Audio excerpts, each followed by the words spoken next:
ठंडी चाय हो चुकी है, गर्मा के फिर से पिए तो कैंसर हो सकता है। इंडिया में यही प्रॉब्लम है कि ऑन्कोलॉजिस्ट से ज्यादा social media influencer cancer diagnose कर लेते हैं। ये माइक्रोवेव पे हीट करके खाओगे तो कैंसर होगा, मर जाओगे। सनलाइट का यूवी से कैंसर होता है, उसको छोड़ के माइक्रोवेव के बारे में डराते रहते हैं। ये दूध पीना जो कॉन्सेप्ट है कि सुबह उठा, आपकी संतान सुबह उठ रही है तो उसको आप सुबह एक गिलास दूध पिला दो, रात को सोने जा रहा है बच्चा बच्ची तो तब भी उसको एक गिलास दूध पिला दो। सही क्या है, सच क्या है? जनरल ऑन एवरेज बच्चों के लिए दूध बहुत अच्छी है। फ्रिज में रखा खाना उसका न्यूट्रिएंट वैल्यू कम हो जाता है। कुछ नहीं होता। एक सत्तू और वे प्रोटीन को लेके बहुत ज्यादा बहस चल रही है। तो सत्तू प्रोटीन का सोर्स नहीं है, ये कंप्लीट गलतफहमी है। वे प्रोटीन की पहचान, असली पहचान कैसे करें? ओवर सिंप्लीफाइड, ये सुपर फूड, ये विलन, ऐसे you should not think like that. Chia seed को पानी में डाल के पीने से, गुनगुने पानी में डाल के पीने से वजन कम होता है, स्वास्थ्य बहुत सही रहता है। क्या मैगी नूडल्स जैसी चीज़ें आपके पेट में जाके चिपक जाती हैं? क्या आप ठंडी चाय को अगर गर्मा के पिएं तो आपको कैंसर हो जाएगा? क्या आप खाना तवे पे गरमाने के बजाय माइक्रोवेव में गरमाएं तो खाने के 2-3 महीने बाद आप मर सकते हैं? और क्या नॉनवेज ही खाने से प्रोटीन मिलेगा, वेज खाने से प्रोटीन नहीं मिल सकता? खाने में कौन सा तेल इस्तेमाल करें? पाम ऑयल कितना बढ़िया है, जला हुआ तेल कितना अच्छा है, रिफाइंड ऑयल, दुनिया भर के तेल तलाम कितने अच्छे हैं। ये सब ऐसे सवाल हैं जो हम लोग लगातार डिकोड करने की कोशिश करते हैं। चाहे कितने भी सारे वैज्ञानिक, कितने भी सारे डॉक्टर लिख कर समझा कर खर्च न हो गए हों, हमें इससे फ़र्क नहीं पड़ता। हम बार बार अपने सवालों का फिर से जवाब जानना चाहते हैं और एक बार फिर से हम ये कोशिश कर रहे हैं आज कृष अशोक के साथ। कृष जी, स्वागत है। और कृष जी के बारे में मैं छोटा सा परिचय दे दूं कि ये एक बहुत बड़ी कंपनी में बहुत बड़ी पोस्ट पे है जिसका काम आर्टिफिशियल इंटेलिजेंस से जुड़ा हुआ है। अगर मैं बता सकता हूँ ना लोगों कि आप कहाँ काम करते हैं। ये टाटा कंसल्टेंसी सर्विसेज में उनका जो एआई प्रोग्राम है उसके ये ग्लोबल हेड हैं और तमिलनाडु के रहने वाले हैं। और इनकी जो खासी रुचि है जो इनकी वो है भारतीय किचन की फंक्शनिंग पे। भारत के किचन कैसे काम करते हैं, उनमें खाना कैसे बनता है, उस खाने की कितनी अहमियत है। तो इन सब चीज़ों पे इनका काम है, बहुत बृहत्तर काम है। किताब भी है। क्या नाम है सर किताब का? मसाला लैब, यस। उसका कवर बड़ा प्यारा, उसके 2 वर्जन है, इलस्ट्रेटेड वर्जन भी आया है ना। हाँ, उसमें इलस्ट्रेशंस भी कुछ हैं, तमाम चीज़ें एक्स्ट्रा है इलस्ट्रेशंस। सर खाने को लेकर जो आपका काम है पूरा, वो कैसा है, क्या काम है करते हैं, सर समझाइए उसको। खाने तो हम लोग तो हर घर में 2 या 3 बार रोज खाते हैं। तो खाने का सब्जेक्ट ऐसे नहीं कि कोई एक्सपर्टी जान सकता है, सब लोगों को जानना चाहिए। और अपना सेहत का मैक्सिमम इम्पैक्ट डाइट से होता है, राइट। तो आप अगर उस पर कंफ्यूज्ड हैं कि ऐसा खाना है, ऐसा नहीं खाना है, उसमें से आप बैड चॉइसेस कर सकते हैं, लाइक ओवर कॉम्प्लिकेट करने से।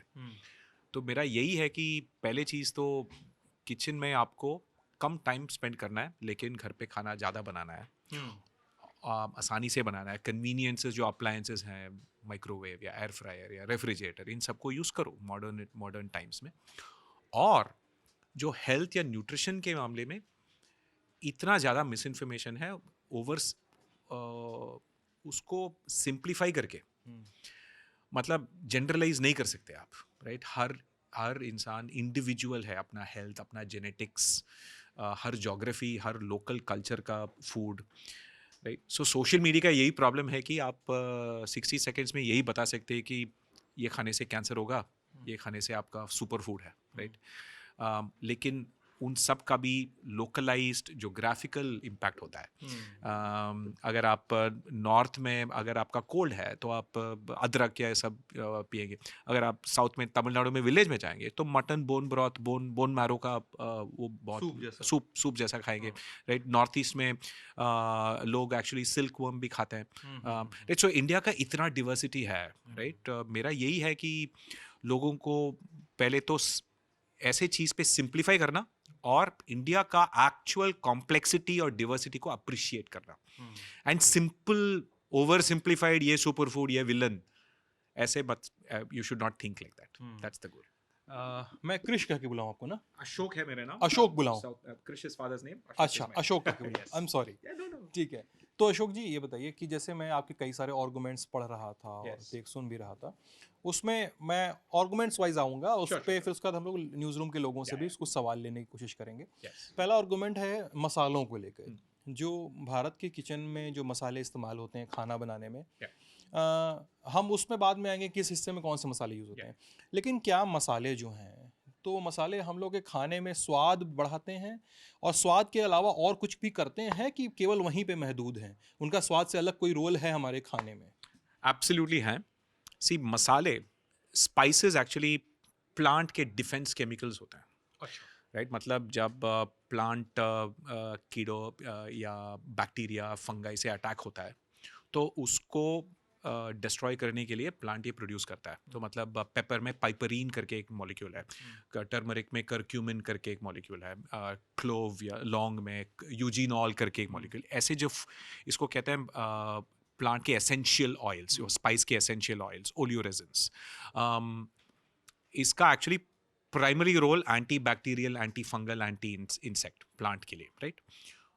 वो छोटे क्वांटिटीज़ में जितना हम नॉर्मली कुकिंग में यूज़ करते हैं, वेरी बेनिफिशियल, क्योंकि वो एंटीऑक्सीडेंट हैं, वो एंटी बैक्टीरियल हैं।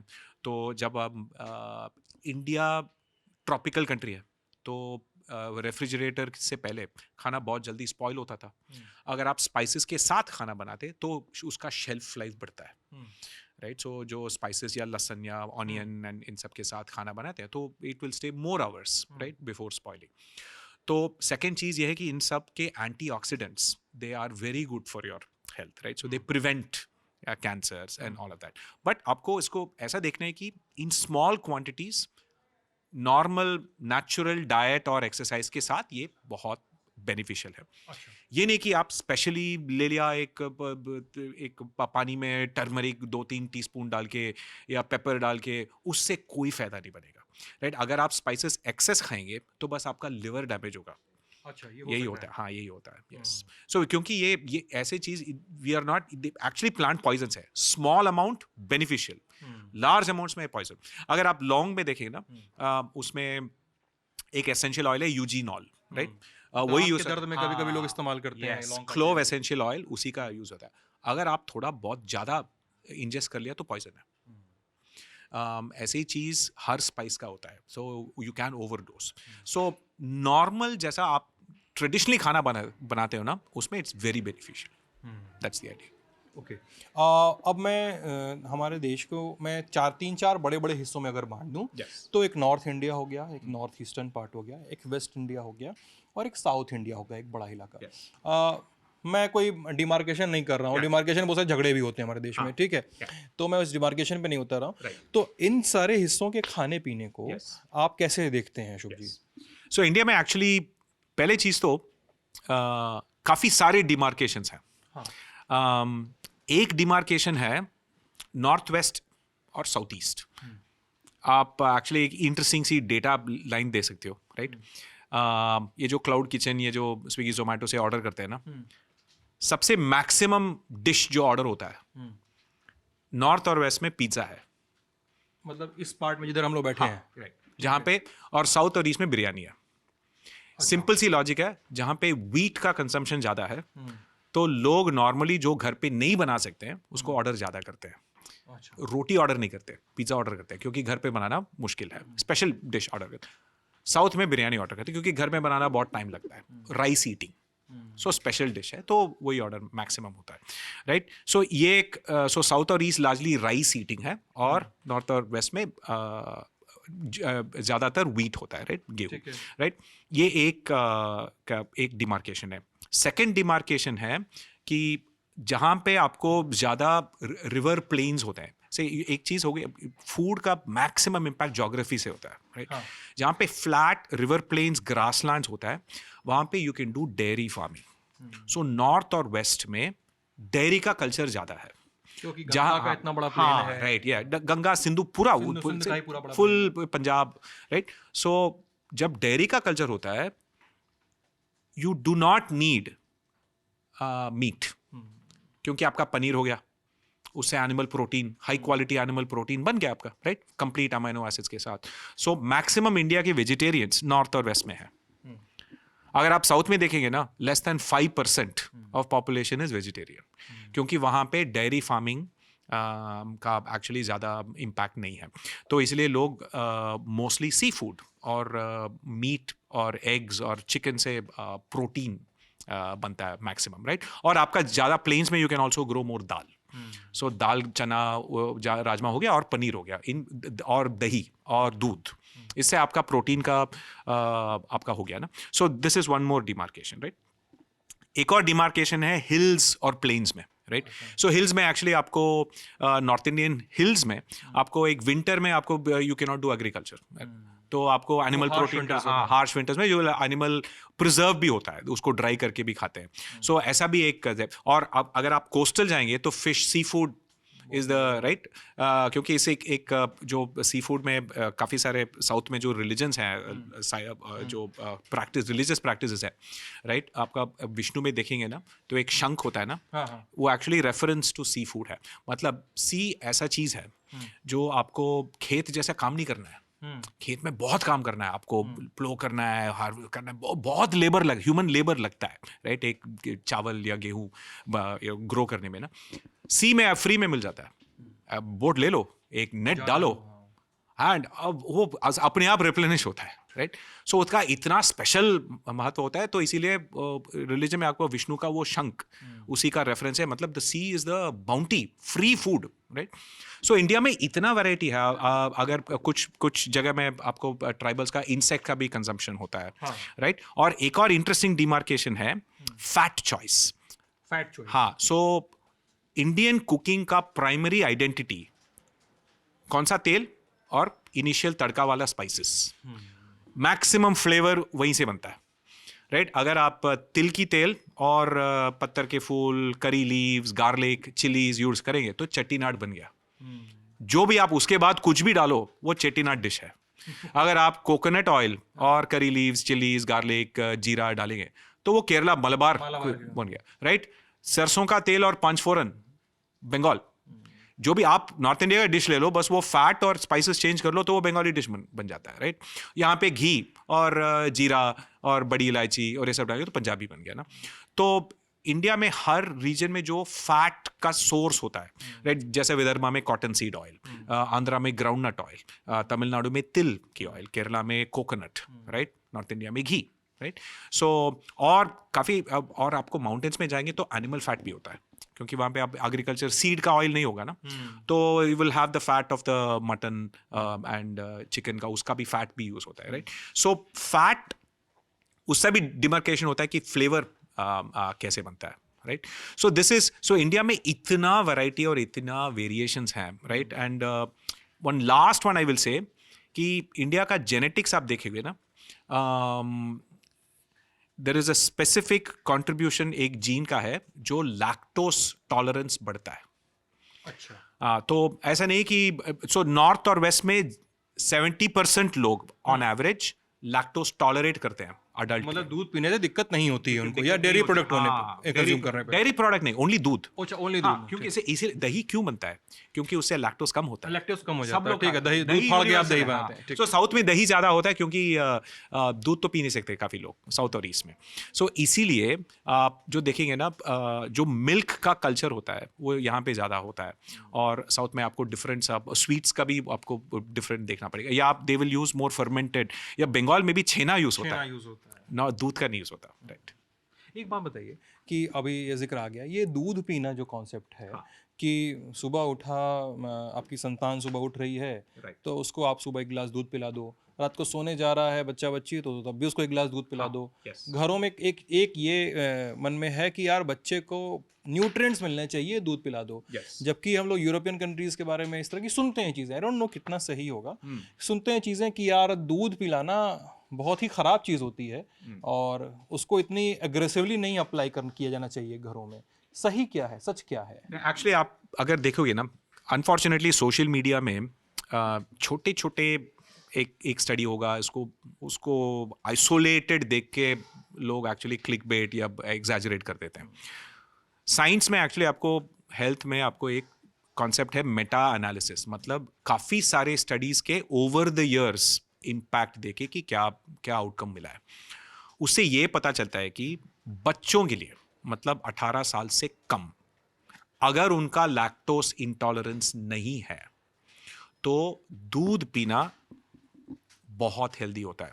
उनका मैक्सिमम हाइट बढ़ाने का, कॉग्निटिव डेवलपमेंट, सबके लिए दूध इज द बेस्ट। मतलब मैक्सिमम डेंसिटी है। मतलब आप ये नहीं कह रहे हो कि बिना दूध का ये नहीं हो सकता है, बट थोड़ा मुश्किल होता है। दूध में आपको कैल्शियम मिल गया, आपको ऑल फैट सॉल्युबल विटामिन्स मिल गए, बट कंडीशंस है। अडल्ट्स के लिए इतना इंपॉर्टेंट नहीं है, लेकिन बच्चों के लिए वही डेटा बोलता है। अगर आप देखोगे ना, जिस कंट्री का मैक्सिमम एवरेज हाइट है उस कंट्री में पर कैपिटा दूध का कंजम्पशन ज्यादा होता है। नेदरलैंड्स सबसे टॉलेस्ट देश है, दिन में लोग 3-4 बार दूध पीते हैं वहां पे, right. Germany, Netherlands, north European countries जहां पे डेयरिंग का कल्चर ज्यादा होता है, टॉलेस्ट लोग हैं, right. So general health benefits for children is proven. Same thing for eggs also, but eggs universal है। मतलब एक अगर आप दिन में 2-3 अंडे खाते हो तो हर पॉपुलेशन का, unless you are allergic to eggs, it is very very good, right. So ये सब एक्चुअली आप एक स्टडी, ये हो सकता है कि एक जगह पे मिल्क थोड़ा अडल्ट्रेट हो गया, राइट, या थोड़ा लो क्वालिटी है, या लो फैट है, या हाई फैट है, और जैसे पॉपुलेशन में डायबिटीज़ ज़्यादा है, हार्ट डिजीज़ ज़्यादा है, इन स्पेशल कंडीशंस में मिल्क कंजम्पशन यूजफुल नहीं होगा, या डेयरी एलर्जीज हैं, right. But general on average बच्चों के लिए दूध बहुत अच्छी है। अच्छा, अब जैसे आपने बोला कि फूड हैबिट्स का वो वेस्ट वर्सेस अस, तो मैं उसको थोड़ा सा और इलेबोरेट करता हूँ कि अगर हम कंपैरेटिव स्केल पे देखें तो वेस्ट वर्सेस अस, और वेस्ट को ही क्यों देखें, मतलब यूएस और यूरोपियन कंट्रीज़ जो हैं और अरब देश जो हैं, प्लस इतना बड़ा रशिया और एशियन कंट्रीज़ जो हैं, उनके बनिस्पत जो हमारे देश का खाना है, अब मुझे पता है कि सबको पता है कि उनके खाने में ब्रेड अलग तरह की होंगी, उनके खाने में पकाने का तरीका अलग तरह का होगा, लेकिन उसमें न्यूट्रिशनल वैल्यू जो है अशोक जी, वो कैसे उसको कंपैरेटिव स्केल पे कैसे देखा जाए तुलनात्मक रूप से? एक्चुअली ये थोड़ा कॉम्प्लिकेटेड है, क्योंकि हर सोसाइटी में, हर कंट्री में अपना एक ट्रेडिशनल डाइट होता है जो उस पॉपुलेशन के लिए बेस्ट रहता है, मतलब गट हेल्थ के लिए you are used to eating it, right. Allergies कम होंगे, आपका न्यूट्रिएंट अब्सॉर्प्शन मैक्सिमम होगा, और इंग्रेडिएंट्स भी काफ़ी सारे क्लीन होंगे, ऑर्गेनिक होंगे, राइट। ये सब का एडवांटेजेस होता है। लेकिन कन्फ्यूजन आता है आजकल वेस्टर्न कंट्रीज में, जब डेवलप हुआ है तो इंडस्ट्रियल अल्ट्रा प्रोसेस्ड फूड का कैलोरीज ज़्यादा हो गया है। मतलब ये माना जाता है यूएस में some populations में 50% कैलोरीज comes from snacks। ये चिप्स खा लिया, कोक पी लिया, राइट। सो ऐसे सॉफ्ट ड्रिंक्स और ये चिप्स खाते हैं, राइट। सो उसमें अगर आपका मैक्सिमम कैलोरीज उसमें आता है तो वो अनहेल्दी हो जाता है, राइट। सो जितना मैक्सिमम आप घर पे खाना बनाते हो, राइट, वो बेस्ट है, राइट, किसी भी सोसाइटी में। सेकेंड चीज, उसका बैलेंस क्या है। 50% कार्ब्स, 30% प्रोटीन, 20% फैट का रेशियो अप्रॉक्सीमेटली, ये भी depending on main women what you do, ये चेंज हो सकता है। अगर आप बॉडी बिल्डर हो तो आपको ज़्यादा प्रोटीन खाना पड़ेगा, राइट। अगर आप बहुत लेबर करते हो तो कार्बोहाइड्रेट्स खाना पड़ेगा, राइट। और एक और चीज़ जो कन्फ्यूजन करती है, जो ब्लाइंडली बोलते हैं कि आप ट्रेडिशनली खाओ ठीक रहोगे, वो भी ओवर सिंप्लीफिकेशन है, राइट। हाँ, ये क्योंकि मैंने देखा है बहुत सारे, क्योंकि रिसेंटली मुझे भी कुछ हेल्थ इश्यूज हुए थे, तो कुछ डॉक्टर ने कहा कि आप घर का खाना खाओ। मतलब वो एक पासिंग रिमार्क जैसा लगता है कि यार घर का बना खाना खाओ, ठीक है, कोई दिक्कत नहीं। फिर मुझे एक एक्सपर्ट से मिलना पड़ा, तो उसने पूरा डाइट प्लान बनाया कि नहीं आपको इस तरह से खाना पड़ेगा, ये नहीं खाना पड़ेगा, इस तरह की चीज़ें क्या नहीं। ये एक्चुअली प्याज जैसा है ना, आपको लेयर बाय लेयर पील करना है। Top most layer, simple correct advice है डॉक्टर ने जो कहा, घर पे खाओ। बिकॉज बिगेस्ट प्रॉब्लम होता है, हम जो डेली कैलोरीज जितना आपको बॉडी को चाहिए होता है उससे ज़्यादा खाते हैं। First problem is that. जब घर पे खाएंगे तो उतना कैलोरीज आपको मिलेगा नहीं, क्योंकि आप बाहर से खाना खाएंगे ना, जहाँ पे आप जब ऑर्डर करते हो या रेस्टोरेंट में जाते हो, उस डिशेस में 3 टाइम्स मोर कैलोरीज होता है, क्योंकि उसमें फैट ज़्यादा होता है, राइट। रेस्टोरेंट में अगर आप तेल यूज़ नहीं करेंगे तो टेस्ट नहीं होगा, राइट, तो आप ऑर्डर करेंगे नहीं, राइट। सो वो मार्केट का प्रेशर है, राइट। घर पे आप कंजर्वेटिवली आप तेल यूज़ कर सकते हो, राइट। सो तेल एक्चुअली मैक्सिमम कैलोरीज फैट से आता है, मतलब 1 ग्राम 9 कैलोरीज, राइट। कार्बोहाइड्रेट्स का बस 4 और प्रोटीन का 4 ना, तो बहुत जल्दी बढ़ जाता है 2 to 3 टाइम्स। अगर आप दाल तड़का ऑर्डर करोगे ना, उसमें इतना 700-800 कैलोरी होगा, आप ऑर्डर करेंगे, घर पे 200 कैलोरी होगा, घर के दाल तड़का और बाहर के दाल तड़के में। हाँ एग्जैक्टली ना। तो सो पहली चीज, यस, आप कैलोरीज कम करेंगे, दैट इज फर्स्ट वे, वो प्रॉब्लम हो गया। उसके बाद आपका बैलेंस देखना है। फिर भी प्रॉब्लम्स है, तो ऐसा हो सकता है कि आप कार्बोहाइड्रेट ज्यादा खा रहे हो। प्रॉब्लम इज, इंडिया का जो ट्रेडिशनल डाइट है वो एक वर्किंग क्लास पॉपुलेशन का डाइट है। मतलब सब लोग खेत में जाते थे, सब लोग चल के जाते थे, विलेज में थे, अर्बन एनवायरनमेंट में नहीं थे, फैक्ट्री में काम नहीं करते थे, बहुत ज़्यादा फिजिकल लेबर हुआ करता था। तो high carbohydrate, high grain diet एक फैक्टर है। सेकेंड फैक्टर है अपना फैमिन बहुत ज़्यादा होता था, तो सरकार को राहत कार्यक्रम चलाने पड़ते थे, तो आप अनाज ही दोगे सबसे वही। सो मैक्सिमम आपको वो चावल और गेहूं दे देंगे, मिलेट्स का वैरायटी कम हो गया, राइट। तो वेजिटेबल्स एक्सपेंसिव हो गए, मतलब मैक्सिमम कैलोरीज ग्रेन से आता है, जो एक्चुअली बहुत कम न्यूट्रिएंट होता है, राइट। दाल बहुत न्यूट्रिएंट डेंस होता है, लेकिन एक्सपेंसिव होता है, लाइक 1 किलोग्राम का दाल 100 रुपए के ऊपर है ना। तो इसीलिए आई थिंक सेकेंड चीज़ यह है कि आपको बैलेंस का देखना है। अगर आपका लाइफस्टाइल, आपका जितना फिजिकल एक्टिविटी है, उसके हिसाब से आप थोड़ा बहुत चेंज करना पड़ेगा, राइट। कार्बोहाइड्रेट्स, ग्रेन्स कम करना पड़ेगा, या राइस से मिलेट शिफ्ट करना पड़ेगा, फाइबर ज़्यादा ऐड करना पड़ेगा, राइट। अगर आपके काफ़ी सारे लोग लैक्टोज इंटॉलरेंस पता भी नहीं होता, तभी दूध पीते रहते हैं, राइट। बस मान लेते हैं कि हाँ बस यही है, राइट। सो थोड़े बहुत आइटम्स को स्किप करना होता है, कुछ लोगों को ऐसे एलर्जीज होता है, राइट। सो ये सब थोड़ा केयरफुली इंडिविजुअली, सोशल मीडिया पे मत देखिए, बस जनरल पेलते रहेंगे जनरलिज्म्स। हर इंसान यूनिक होता है, राइट। सो उसके हिसाब से you have to go deeper and deeper. Then उसके बाद भी अगर स्पेसिफिक प्रॉब्लम्स हैं, ओके, फैमिली में हार्ट डिजीज़ है, तो आपको तेल और भी कम करना है, या अनसैचुरेटेड फैट ज़्यादा करना है, राइट। ये ब्लाइंडली बोलते हैं कि घी सुपर फूड है, घी सुपर फूड है। अगर आप हेल्दी हैं, अच्छा है, बिकॉज विटामिन डी है, काफ़ी सारे डिजॉल्व विटामिन है, मिल्क का जो बेनिफिट्स है उसमें मिलता है। बट अगर आपका फैमिली का हार्ट डिजीज़ है, तो सैचुरेटेड फैट से रिस्क बढ़ता है, राइट। तो आपको केयरफुली रहना पड़ेगा। तो आपको सरसों का तेल या कुछ unsaturated fat you may want to switch. So ये सब एक सिंपल सी एडवाइस नहीं है, आपको इंडिविजुअली देखना पड़ेगा, और कुछ नहीं है। अशोक जी, आप तो इतना कंप्यूटर वाला काम करते हैं, ये सब कैसे जानते हैं इतना सब? नहीं, वही मैं बोल रहा था ना कि आई मीन जो लोग कंप्यूटर सॉफ्टवेयर में काम करते हैं ना, मैक्सिमम अनहेल्दी होते हैं, क्योंकि दिन भर लैपटॉप के सामने बैठ के बिना फिजिकल एक्टिविटी का, तो वहीं पे मंच भी करना पड़ता होगा। हाँ, वो अनहेल्दी, वो आईटी ऑफिस के पास ये सब काफ़ी से बर्गर, पास्ता, ये सब भी मिलता है, राइट। तो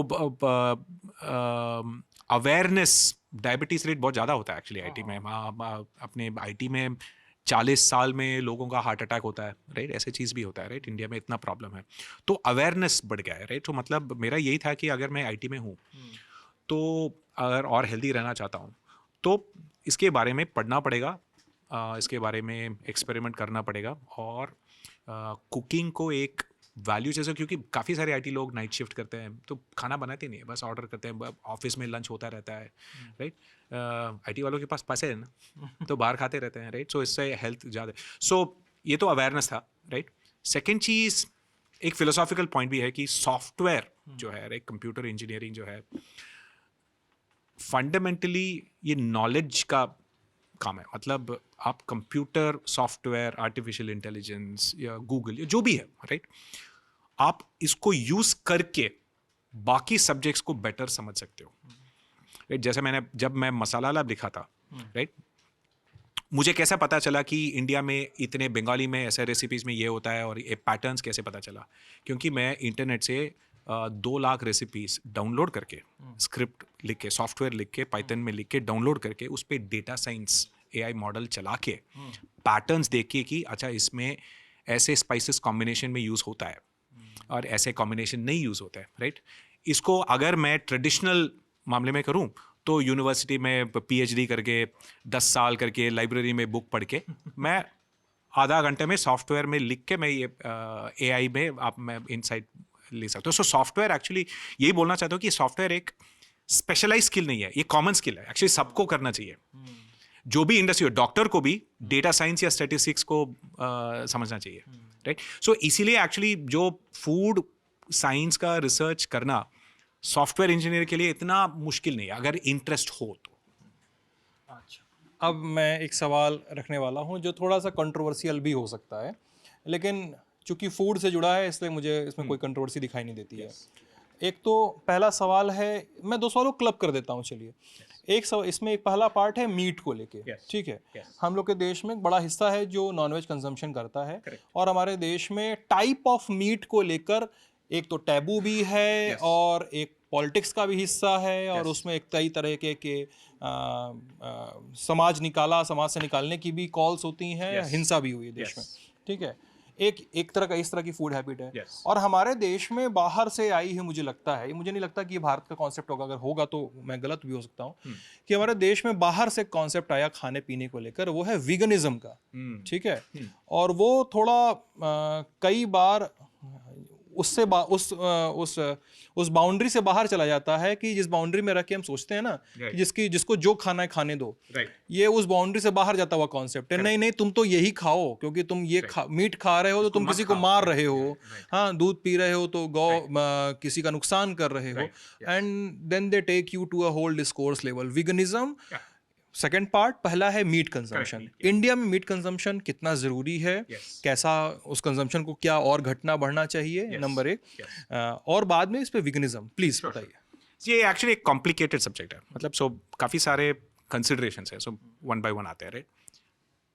सबसे इम्पॉर्टेंट चीज़ है, आप अगर इंडिया का माल न्यूट्रिशन डेटा देखोगे तो इंडिया 80% का पॉपुलेशन प्रोटीन अंडर नरिश्ड है. 80% ऑफ पॉपुलेशन जितना मिनिमम प्रोटीन डेली खाना है उसको नहीं मिल रहा, राइट? For various reasons. ऐसे नहीं कि स्टारवेशन है, कल्चरल भी है. मतलब अगर राशन में आपको मैक्सिमम कार्बोहाइड्रेट्स ही मिलते हैं, राइट? प्रोटीन नहीं मिल रहा है, राइट? काफ़ी सारे स्टेट्स में आपको स्कूल में मिड डे मील्स में भी अंडे नहीं देते या ऐसे. सो ऐसे भी, राइट, ऐसे चॉइसेस होते हैं, राइट?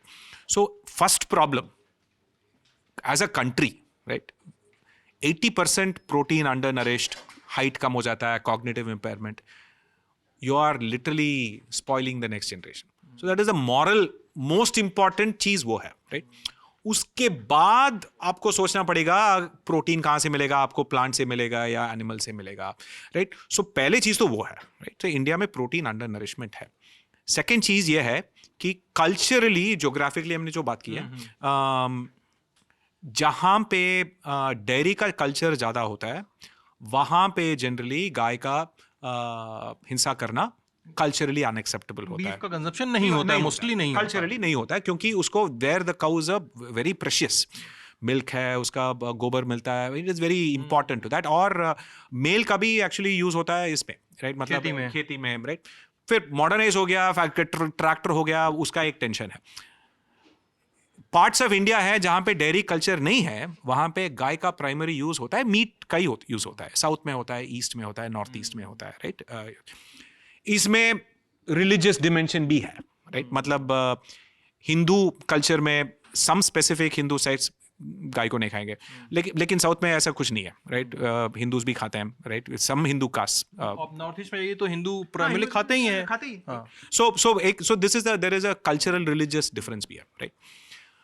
सो हैबिट्स चेंज होते रहते हैं. सो लोग नॉर्मली जो कन्वीनियंट सोर्स ऑफ प्रोटीन होता है, चीपेस्ट सोर्स ऑफ प्रोटीन होता है, क्योंकि प्रोटीन एक्सपेंसिव होता है, राइट? अगर आप फूड चेन में देखोगे तो अगर आप एनिमल को खा रहे हो तो it is only 10 times as efficient as eating a plant, like sun energy, plant का 10% एनिमल. तो जितना आप ऊपर है फूड चेन में तो और भी इनएफिशिएंट और एक्सपेंसिव बन जाता है. सो जिस सोसाइटी, जो जैसा एनी सोसाइटी बिना मारने से एनिमल हाई क्वालिटी प्रोटीन मिल जाए तो वो कर लेंगे. तो जैसे नॉर्थ इंडिया में पनीर बन गया और दही और दूध से आपको मिल गया ना. So it is more energy efficient and sustainable compare to actual industrial animal husbandry. ये एक और कंसिडरेशन है. नेक्स्ट कंसिडरेशन है आपको कल्चरल एक्सेप्टेंस, राइट. सो आप ये नहीं कह सकते हो, जो जैसे वीगनिज्म का यही प्रॉब्लम है कि आप लोग बोल रहे हो कि सब लोग को सॉय खाना है, सॉय चंक्स खाना है. अरे उसका taste is not good, right. So you cannot be healthy by eating something you don't like, right? So there is a acceptability, affordability, acceptability भी है, right? So इंडिया में अगर आप देखोगे इकोनॉमिक ग्रोथ जहाँ पे ज़्यादा हुआ है, जिस स्टेट में ज़्यादा हुआ है, पहले चीज़ ये होता है मीट कंजम्पशन बढ़ता है. लोग इमीडिएटली एज पुअरेस्ट पीपल, जब पैसा आता है, if they are culturally meat eating, meat ज़्यादा खाएंगे. हिस्टोरिकली हफ्ते में एक बार नॉनवेज स्पेशल होता था, राइट. जब जैसे साउथ इंडियन स्टेट्स में अब इकोनॉमिकली बढ़ गया है, per capita income 3 to 4 times more then average, तो डेली नॉनवेज हो गया. तो इंडिया का पॉपुलेशन के हिसाब से अगर आप चाइना को देखोगे तो per capita protein consumption 3 times more than Indians, and Americans and west 3 times more than Chinese. So India में जो मीट कंजम्पशन होता है, it is 1/10 of the west even right now. तो पहले चीज़ तो ये वीगन का एक्चुअल प्रोपागेंडा ही है, राइट. मतलब इंडिया में पहले तो इंडस्ट्रियल एनिमल फार्मिंग नहीं होती है. ऐसा नहीं कि मिलियंस ऑफ एकर्स में मिलियंस ऑफ कैटल काटे जा रहे हैं, और ऐसे नहीं होता है ना. इंडिया में पर फार्मर 3 या 4 गाय होता है, और it is very very localised, it is very small scale. बहुत सारे कम ही लोग पोल्ट्री फार्म चलाते हैं, राइट. एंड और वो वेरी सर्कुलर, मतलब सी हिस्टोरिकली हम लोग एनिमल हस्बेंड्री क्यों करते हैं, राइट. जब आप खेती करते हो तो चावल या गेहूँ, राइट, उसमें आप बस वो दाने खाते हो आप, राइट, ओनली सीड्स, बाकी सारा वेस्ट होता है, राइट. उसको आप डोमेस्टिकेट एनिमल या शीप या पिग या और ये सब डोमेस्टिकेट, जो जोग्राफिकली लोकली डोमेस्टिकेट हुआ 10,000 साल पहले, उसको एनिमल प्रोटीन बना दिया. क्योंकि एक और चीज़ लोगों को समझना है कि आप मीट से आपको कंप्लीट प्रोटीन मिलता है, क्योंकि हम भी एनिमल है, राइट. मिलता है, right. Complete all essential amino acids in the correct proportion, right. We are animals. So animal से आपको मिल जाएगा. एनिमल सोर्स मतलब ये नहीं कि दूध से भी मिलता है, पनीर से भी मिलता है, अंडे से भी मिलता है, right. Animal source. Plant sources का प्रोटीन डिफरेंट मिक्स होता है अमाइनो एसिड, 1-2 अमाइनो एसिड्स कम होते हैं, राइट. बट एक कॉमन मिसकंसेप्शन है कि आप प्लांट से वेजिटेरियन हो तो आप प्रोटीन खा ही नहीं सकते. ये भी गलत है, क्योंकि मैं एक सेकंड टोक रहा हूँ. अमीनो एसिड्स बता देते हाँ, दर्शकों. right. Amino acids are essential, जिनकी चेन से जिनके पॉलीमर को कहते हैं हम प्रोटीन बनता है, राइट. सो अमीनो एसिड्स होते हैं building block of protein, right. 20 amino acid है, जिसमें से 9 एसेंशियल है, मतलब आपका बॉडी बना नहीं सकता, उसको आपको खाने से बाहर से लेना पड़ेगा, और एक पर्टिकुलर रेशियो में, राइट. सो प्लांट सोर्सेज में 1-2 ब्रांच्ड चेन अमाइनो एसिड्स कम होते हैं, राइट. सो इसीलिए लोग बोलते हैं कि जो प्रोटीन डाइजेस्टिबिलिटी स्कोर होता है मीट का, वो नॉर्मली प्लांट से ज़्यादा होता है. लेकिन इंडिया में आप कल्चरली देखोगे इतना, बिकॉज 2000-3000 साल से अहिंसा का कॉन्सेप्ट है, vegetarianism very strong cultural concept. तो वेजिटेरियन डाइट भी अडेप्ट हुआ है. मतलब आप बस चावल नहीं खाते हो, दाल चावल खाते हो. दाल में जो अमीनो एसिड्स कम है वो राइस में होता है. रोटी राजमा खाते हो, जो प्रोटीन व्हीट में कम होता है राजमा में होता है, राइट. सो चना, ऐसे जो कॉम्बिनेशन, खिचड़ी परफेक्ट. तो जब कंबाइन करते हो कंप्लीट प्रोटीन बन जाता है. बट लेकिन आपको ज़्यादा कार्बोहाइड्रेट्स भी मिल जाते हैं, राइट. वही प्रॉब्लम है, राइट. तो कैलोरीज में आपको देखना पड़ेगा. बट ऐसे नहीं कि आप वेजिटेरियन रहोगे तो आप प्रोटीन नहीं. बट अगर आप वीगन हो, प्रॉब्लम यही होता है कि इंडिया में वेजिटेरियंस का एक एनिमल सोर्स प्रोटीन है डेयरी. आपको दही या दूध से कंप्लीट हाई क्वालिटी प्रोटीन मिल जाता है, जो वीगन्स को नहीं मिलता. वो भी नहीं खाते हैं, राइट. सो इंडिया जैसा पुअर, इतना कम प्रोटीन पर कैपिटा, इतना कम मीट कंजम्पशन के टाइम में आप अगर लोगों को वीगन, वेस्टर्न का वीगन फिलॉसफी बताएंगे तो उसका कोई सेंस ही नहीं बनता, राइट. इंडिया उतना, इंडियन एग्रीकल्चर का ग्रीन हाउस कंट्रीब्यूशन ओनली 14%. अपना एग्रीकल्चर बहुत सर्कुलर होता है, कुछ में विलेज में कुछ वेस्ट नहीं होता, राइट। ऑफ कोर्स प्रॉब्लम्स हैं, पेस्टिसाइड का यूज है, फर्टिलाइजर का, वो छोटे मोटे, बट अपना overall agricultural is very circular, कुछ चीज यूज नहीं, इंडस्ट्रियल नहीं है, कुछ वेस्ट नहीं होता। तो इसीलिए मैं यही कहता हूं कि आपका जो, आप जैसे भी हो, जिसका भी कल्चर हो, आप अपना प्रोटीन सोर्सेस आप ले लो, राइट। ये सब बाकी सारे पॉलिटिक्स, ये सब यू शुड जस्ट इग्नोर। मैं अब दर्शकों के पास चलते हैं, अपने न्यूज़ रूम के लोगों के पास, किनके पास सवाल है, कोई बता सकता है किस सेक्टर के सवाल होंगे? अच्छा, रवि के सवाल है, ठीक है, आपके भी हैं, अच्छा ठीक आते हैं। तो एक सवाल हम चलते चलते डिस्कस कर लेते हैं हम लोग कि एक कॉमन मिसकंसेप्शन भी है और कई लोग कहते हैं कि सच भी है, आई डोंट नो, शराब को लेकर बहुत बात होती है, ठीक है। शराब को लेकर कई थ्योरीज में कहा गया है कि थोड़ी मात्रा शराब की शरीर के लिए अच्छी होती है। कुछ ऐसे जोन्स भी हैं, आई डोंट नो, उनको वहाँ पे कहा जाता है कि वहाँ के लोग रोज़ वाइन पीते हैं, इसलिए वो स्वस्थ रहते हैं और लंबा जीते हैं। और फिर डॉक्टर फिलिप जैसे दोस्त हैं आप लोग, हम लोगों के, जो लगते हैं कि एक बूंद शराब की भी आपके लिए हानिकारक है, उतना भी सच्चाई क्या है शराब अल्कोहल को लेके? अगर आप लेटेस्ट साइंस और मेटा एनालिसिस को देखेंगे ना, डॉक्टर आबी फिलिप्स सही हैं, मतलब नो अमाउंट ऑफ अल्कोहल, छोटे से भी अल्कोहल यूजफुल नहीं है। जितना भी अल्कोहल आप पी रहे हो वो डैमेज ही करेगा। काफ़ी सारे डैमेजेस अभी पता चला है।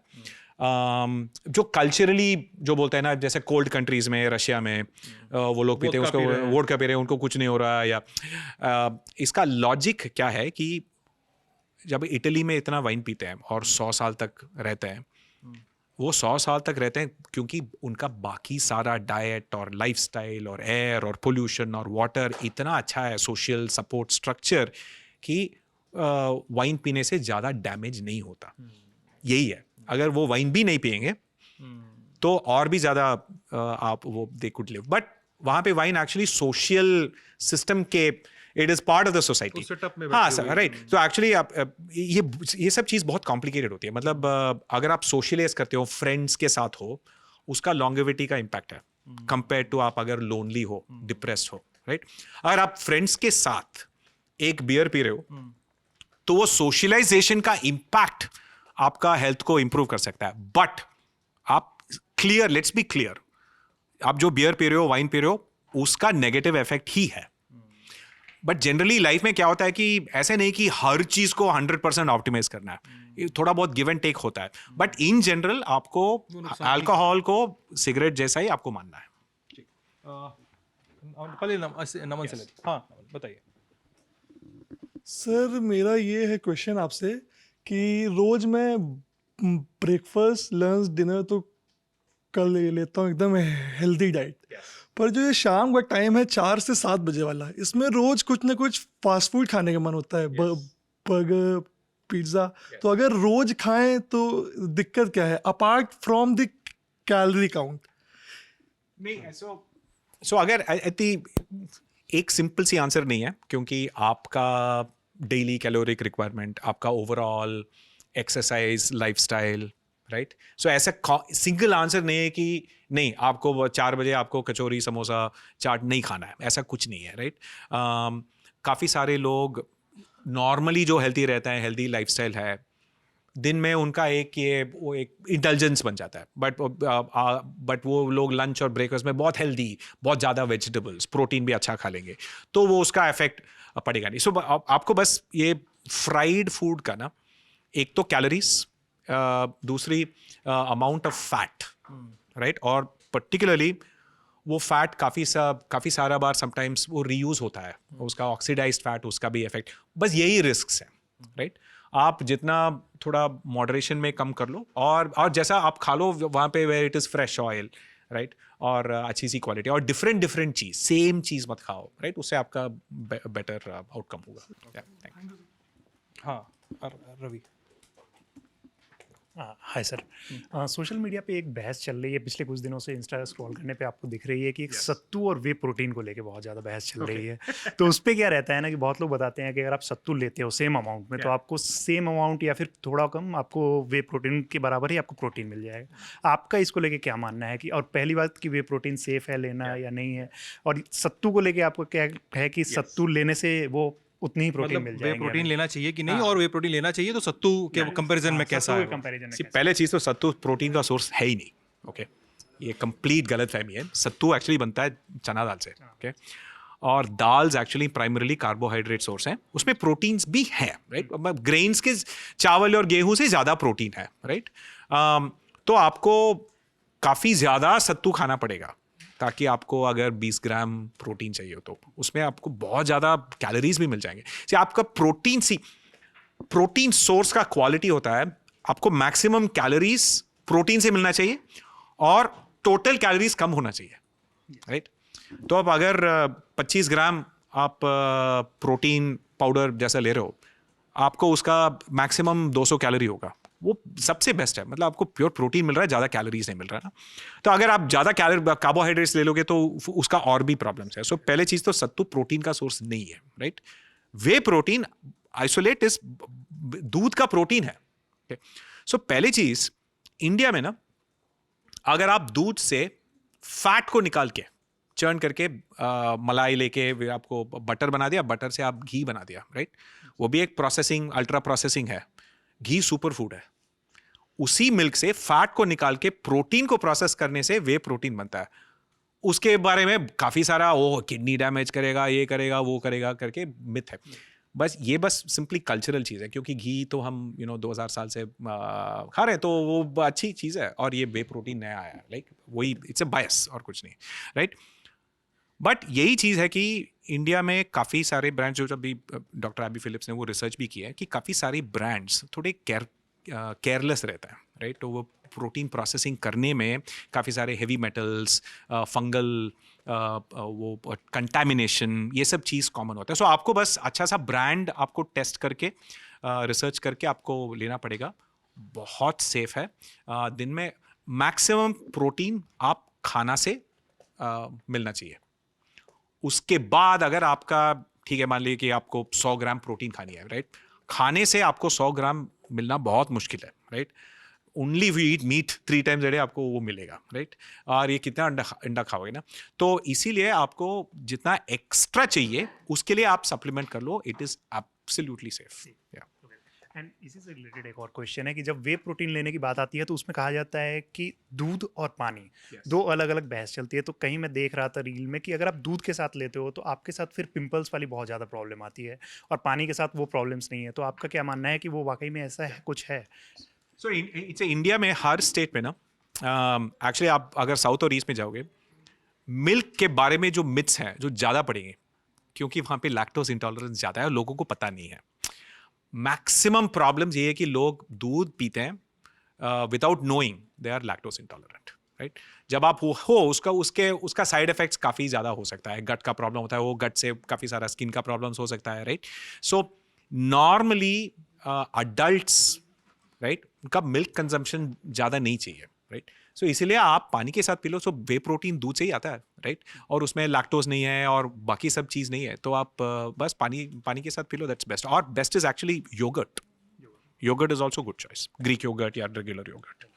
और आपका सबके पास अभी प्रोटीन की बात हो रही थी, तो जब आपने कहा कि सप्लीमेंट वाला वे प्रोटीन की बात हो गई, पर मान लीजिए कोई सप्लीमेंट प्रेफर नहीं करता है क्योंकि उसको लेकर उतनी समझदारी नहीं है उतने ज़्यादा, और इकोनॉमिकली भी बहुत अच्छा, फिर आपने जब उसके सप्लीमेंट्स की, जो नॉर्मल फूड डाइट के सप्लीमेंट्स की बात की, तो उसमें आपके एग्जाम्पल्स में चिकन था 3 टाइम या मीट था और एग था, पर वेजिटेरियन क्या करें जो आपकी सोसाइटी में कल्चरली बहुत ज़्यादा एक्सेप्टेड है, तो उस केस में क्या है?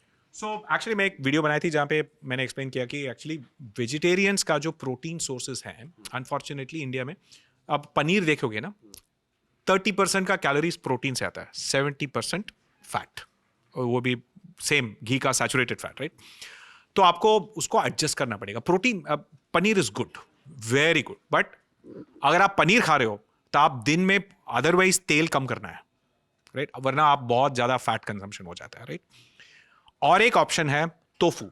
टोफू में फैट नहीं होता, राइट मतलब प्योर प्रोटीन होता है, बट सब लोगों को उसका टेस्ट अच्छा नहीं लगता, एक्सेप्टेंस थोड़ा कम होता है, राइट काफ़ी सारे सॉय के चॉइसेस हैं, वो जो सॉय नगेट्स हैं वो एक्चुअली 50% प्रोटीन है, बहुत हाई मैक्सिमम डेंसिटी प्रोटीन होता है सोय नगेट्स है, बट सोय नगेट सब लोगों को अच्छा भी नहीं लगता, राइट? सो बट लेकिन ये चॉइसेस हैं, राइट?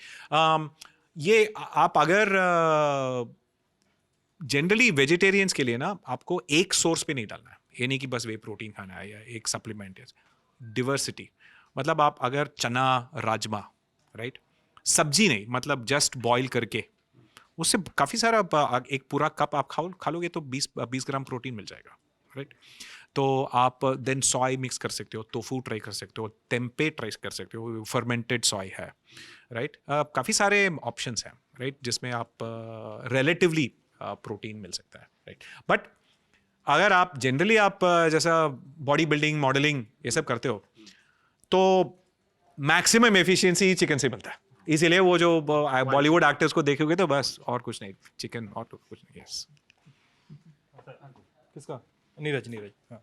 हाँ सर, मेरे 2 सवाल हैं आपसे कि पहला तो वे प्रोटीन के बारे में हम सब जानते हैं, आपने कई चीज़ें क्लियर की कि कंपेयर टू कैलोरीज उसमें कम होती है, प्रोटीन हाई ज़्यादा होता है।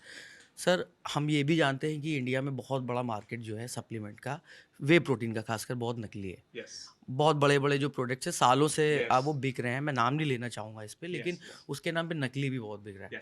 और बावजूद इसके वो उसमें जो बार कोड होता है वो भी कई बार नकली पाया जाता है। तो वे प्रोटीन की पहचान, असली पहचान कैसे करें? और दूसरा सवाल मेरा ये है कि अगर कोई कैलोरी डेफिसिएट पे है और उसे हाई प्रोटीन चाहिए, तो वो डाइट किस तरह की होनी चाहिए और कितने ग्राम प्रोटीन इनफ है अच्छा, मसल बिल्डिंग ये के लिए? थोड़ा सा हाँ, ये वैसा सवाल हो गया कि हम इसको कैसे करें। Correct, yes, I know. So as I said no, एक चीज़ तो आपको इंडिविजुअली आपका डाइट, आपका health conditions, you should speak to nutritionist. मेरा गोल यही है कि आपको साइंस का जनरल नॉलेज बता देता हूँ, राइट? मैं ये नहीं कह सकते आपको इतना प्रोटीन खाना है, क्योंकि वो डिपेंड करेगा आपका जेनेटिक्स, आपका वेट, आपका एग्जिस्टिंग कंडीशंस, राइट? कुछ लोगों का अगर जेनेटिकली किडनी प्रॉब्लम्स का रिस्क है तो वे प्रोटीन रेकमेंड नहीं करेंगे डॉक्टर, राइट? वो सब आपको सोशल मीडिया से आपको देखना नहीं चाहिए। सर माफी चाहूंगा, हाँ, right. इसमें एक चीज जोड़ता हूँ कि बड़े बड़े फिटनेस जो इन्फ्लुएंसर हैं, कई बताते हैं कि 1 kg के हिसाब से 1 ग्राम खाना चाहिए। कोई 2 तक ले जाता है, कोई उसको 2.5 तक ले जाता है, कोई 3 तक। उसके बाद ये भी क्लेम किया जाता है कि कोई नुकसान नहीं है इसका। सो जनरली क्या है कि वो साइंस चेंज होता रहता है। जो ICMR का रिकमेंडेशन है वो 1 kg वेट के लिए 0.8 ग्राम्स प्रोटीन, मिलीग्राम। हाँ, 800 मिलीग्राम प्रोटीन, राइट, 1 kg वजन के लिए, राइट? और कुछ कंट्रीज में देखोगे अब वो बोलेंगे कि एक ग्राम, राइट? इंडिया में थोड़ा पुअर है तो we will not have that high, right? Body builders कहेंगे कि 2 ग्राम, राइट? कुछ लोग 3 ग्राम 4 ग्राम भी करते हैं, लेकिन जो साइंस है वो क्या बोलता है कि आप 2 ग्राम से ऊपर उसका ज़्यादा इफेक्ट नहीं है, मतलब आपका मसल बढ़ेगा नहीं। 2 ग्राम तक बढ़ता है, बट वो भी कंडीशंस है, उसका भी जेनेटिक्स है, राइट? सब लोगों का मसल नहीं बनता, राइट? लड़कियों का नहीं बनता, राइट? उसका लिए बहुत सारे कंडीशन चाहिए, एनाबॉलिक कंडीशन चाहिए होता है, और वो सब बहुत इंडिविजुअल होता है। आपको एक्सपेरिमेंट करके अगर आपको बॉडी बनाना है तो डीपली आपको पर्सनली एक्सपेरिमेंट करके पता करना चाहिए और न्यूट्रिशनिस्ट से बात करना चाहिए कि क्या आप एक्चुअली चलेगा। सी वे प्रोटीन का ब्रांड, सी ये अभी नया मार्केट है, अभी अवेयरनेस बिल्ड हुआ है। 10 साल पहले कोई वे प्रोटीन खाता नहीं था, वो बस जिम जाते जो लोग थे वो खाते थे। आजकल अवेयरनेस बढ़ गया है, सब लोग प्रोटीन सप्लीमेंट कर रहे हैं, राइट? तो अभी ये सब टेस्ट करते वक्त ये पता चला कि इतने काफ़ी सारी ब्रांड्स में इतना प्रोटीन है ही नहीं, राइट? उसमें कंटामिनेशन है, राइट? सो ये सब टेम्पररी प्रॉब्लम्स है, राइट? फ्री मार्केट में एडजस्ट हो जाता है, अच्छे ब्रांड्स आएंगे, राइट? ऑलरेडी अच्छे ब्रांड्स आ चुके हैं, तो आप अगर इंटरनेट में देखोगे काफ़ी सारी रेटिंग्स हैं, तो उसके हिसाब से आप ट्राई करोगे। एंड सो अगर आप देखोगे ना, अभी काफ़ी सारे गवर्नमेंट के जो डेयरी कंपनीज हैं, जैसे अमूल, जैसे ये सब लोग प्रोटीन शेक, प्रोटीन दही, हाई प्रोटीन पनीर, काफ़ी सारे प्रोडक्ट्स आ गए हैं अभी, राइट? चॉइस तो बहुत ज़्यादा है।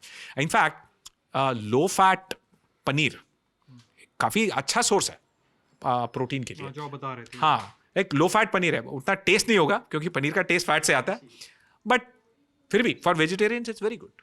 आई गेस मेरे ख्याल से इस सवाल को इस तरीके से छोड़ देना चाहिए Yes. कि अगर आपको आपकी अपनी रिक्वायरमेंट पता है, Yes. आपको क्या करना है अपने शरीर के साथ, Correct. तो आप अपने हिसाब से हाँ, और आपका- किसी या किसी डाइटिशियन से मिलके अपना एक डाइट प्लान, अपनी फूड प्रेफरेंसेस और अपने स्वाद के हिसाब से तैयार कीजिए। सोशल मीडिया पे आप इस पे एडवाइस जनरल एडवाइस मत लो। हम लोग जैसे रील्स और शॉर्ट्स वगैरह पे ऑनलाइन देखते हैं, कई सारी चीज़ें, कई सारे बात हो रहे होते हैं अलग अलग फूड को लेके, बट मैं एज अ यूज़र कैसे उसको वेरीफाई करूं, कि मतलब मुझे क्या चीज़ कोई सही कह रहा है, कोई गलत कह रहा है, कोई रैंडम आके कह रहा है कि बैगन नहीं खाना चाहिए, इस तरह की चलती हैं रील्स या जो भी है, उसको मैं कैसे वेरीफाई करूं, ये आप थोड़ा बता दीजिए। सो पहले मैं बताना चाहता हूँ कि एज अ फिलॉसफी, इंटरनेट पे जो आप देखते हो, रील्स देखते हो, शॉर्ट्स देखते हो, वीडियो देखते हो, ये सब वो सब नॉलेज नहीं है, वो कंटेंट है। ओके, कंटेंट और नॉलेज में बहुत फ़र्क है। नॉलेज के लिए आपको 1000 पेजेस बुक पढ़ना है, एकेडमिक बुक पढ़ना है, मेडिसिन न्यूट्रिशन का बुक पढ़ना है, राइट, एक्सपेरिमेंट्स करने हैं, प्रैक्टिशनर बनना है, राइट। नॉलेज मुश्किल होता है, सबके लिए वो नहीं होता, राइट, इसीलिए हम कंटेंट देखते हैं। तो अगर आप उसका डिफरेंस, अगर आपको डिस्टिंक्शन मान लिया तो आप कंटेंट को जल्दीली हाँ ये ट्रू है, ये फॉल्स है करके नहीं मानेंगे। बस वो प्रोवोकेशन है, बोल दिया है, उससे आप देन आपको फर्दर रिसर्च करना पड़ेगा जो भी बोलता है, राइट। पहली चीज तो वो है। सेकेंड चीज, जो लोग डराते हैं उन पे मत मानिए, क्योंकि खाना ऐसा नहीं है। कुछ लोग बोलेंगे कि आपको एक्चुअली दूध और नमक को नहीं मिलाना है, वो विरुद्ध आहार है, ये सब वो है। अरे इटली में, मेडिटेरेनियन में इतने लोग दूध और नमक को 1000 साल से मिलाते रहते हैं, इतना डिश खाते हैं और वो लोग 100 साल तक तो जीते हैं, इंडिया से इतना हेल्दी है, राइट। तो आपको पता चलेगा कि इजीली यू कैन। सो लोग छोटे छोटे एग्जाम्पल लेके उसको नहीं खाना है, ऐसा कुछ नहीं है। आप कुछ भी खा के हेल्दी रह सकते हो और कुछ भी खा के अनहेल्दी रह सकते हो। ट्रेडिशनल खा के इंडिया में इतना लोग का डायबिटीज है, बर्गर पास्ता खा के काफी लोगों का डायबिटीज नहीं भी है, राइट। ऐसा सिंपल सी आंसर्स नहीं है, राइट। तो जो लोग डराते हैं उनको सीरियस मत लो, राइट। हाँ, बस मान लो कि हाँ अच्छा एक तो स्टडी आया होगा, एक स्टडी में ऐसा दिखा होगा कि अच्छा ठीक है, इससे अगर आप नॉन स्टिक को थोड़ा ज़्यादा हीट कर लिया तो फ्यूम आता है, उससे कुछ प्रॉब्लम होता है। अगर आपको उसको डिग करके देखेंगे ना, 50 साल में ये 200 लोगों का ये प्रॉब्लम हुआ होगा, उससे ज़्यादा तो स्नेक बाइट होता है, राइट। सो ये स्टैटिस्टिक्स आप देखेंगे ना, तो कौन सा रिस्क बड़ा है, कौन सा रिस्क कम है। तीसरी चीज, आप जो खाते हैं, खाना खाते हैं, न्यूट्रिएंट्स नहीं खाते, इंग्रेडिएंट्स नहीं खाते हो। इंग्रेडिएंट अच्छा भी हो सकता है, खराब भी हो सकता है, आपका पूरा डाइट का मीनिंग बनता है, राइट। तो आप जो लोग इंडिविजुअल इंग्रेडिएंट के बारे में, इसको सुपर फूड है, ये सुपर फूड, उसको सीरियस लो ही मत, दैट इज बेस्ट। हाँ, एक मैंने काफ़ी पहले आपकी रील देखी थी जिसमें एग्स और मिल्क की बात हो रही थी कि ये कल्चर पे डिपेंड करता है कौन सा वेज माना जा रहा है, कौन सा नॉन वेज। ऐसे और कौन से फूड हैं जो दूसरे कल्चर में या अपने यहाँ वेज माने जा रहे हैं, नॉन वेज माने जा रहे हैं, ऐसा कोई और फूड या ऐसा कौन सा फूड है जिसको हम लोग ये भी सोच के नकारते रहे हो कि ये हमारे लिए नहीं बना और बहुत ज़रूरी फूड है लेकिन न खा रहे हो, इस तरह को? एक्चुअली सो पहले चीज तो worst is example is egg, right. तो दोनों में किसी जानवर का हिंसा नहीं होती है, राइट, बट लेकिन एग्स नॉन वेज है, राइट। लोग मानते हैं कि अगर अंडे को रखेंगे तो उसे वो चिकन आ जाएगा, नहीं होता, वो अनफर्टिलाइज्ड एग है, राइट। तो इससे एक्चुअली इंडिया में काफ़ी सारा प्रोटीन डेफिशिएंसी कम हो सकता है if you get pass that culture, right. UK में, वेस्ट में एग्स एक्चुअली वेजिटेरियन होता है। आजकल साउथ में एक नया सा एक मार्किंग शुरू हुआ है, रेड डॉट होता है नॉन वेज, ग्रीन डॉट होता है वेज, येलो डॉट होता है एग, क्योंकि काफ़ी सारे लोग अब अंडे खाने का प्रॉब्लम नहीं है, राइट। सो ये एक चीज़ है। सेकेंड चीज़, कल्चरली हमको एक्चुअली ज़्यादा खाना चाहिए मशरूम। उसको एक्चुअली हम उसको मानते हैं कि वो रॉटन वो उसमें आता है, तो वो उसका नाम भी जो इंडियन लैंग्वेजेस में कुकुर मुत्ता बोलते हैं, और ऐसे नाम से ना उसका इमेज अच्छा नहीं है, right. Actually very nutritious, high fibre, pretty decent protein source, उसको भी एक्चुअली हमको ज़्यादा खाना चाहिए। तीसरी चीज़ है कि एक्चुअली सॉय का एक्सेप्टेंस, ये काफ़ी सारे मिथ्स हैं। सोयाबीन इतना यूजफुल है, राइट, मैक्सिमम प्रोटीन, राइट, जो दाल की वैरायटी है 100 ग्राम में मैक्सिमम प्रोटीन सोया में होता है, राइट। लेकिन डायरेक्ट सोयाबीन तो डाइजेस्ट होता नहीं है, तो इसीलिए अब उसको फर्मेंट करना पड़ता है, वो या तो सोय चंक्स बनाने पड़ते हैं या टोफू बनाने। उसका भी एक्चुअली अगर आप ज़्यादा खाएंगे तो प्रोटीन, ये सब काफ़ी सारी चीज़ें जो एक्चुअली हमको अडॉप्ट करनी चाहिए। Okay, yes. मनीषा। हाय। मेरा सवाल ये है कि जैसे अभी कुछ टाइम पहले मैं एक डॉक्टर के पास गई और मैंने उनसे बोला कि अगर मैं कुछ खा नहीं सकती हूँ तो मैं जूस पी लूँ, तो ही सेड नो।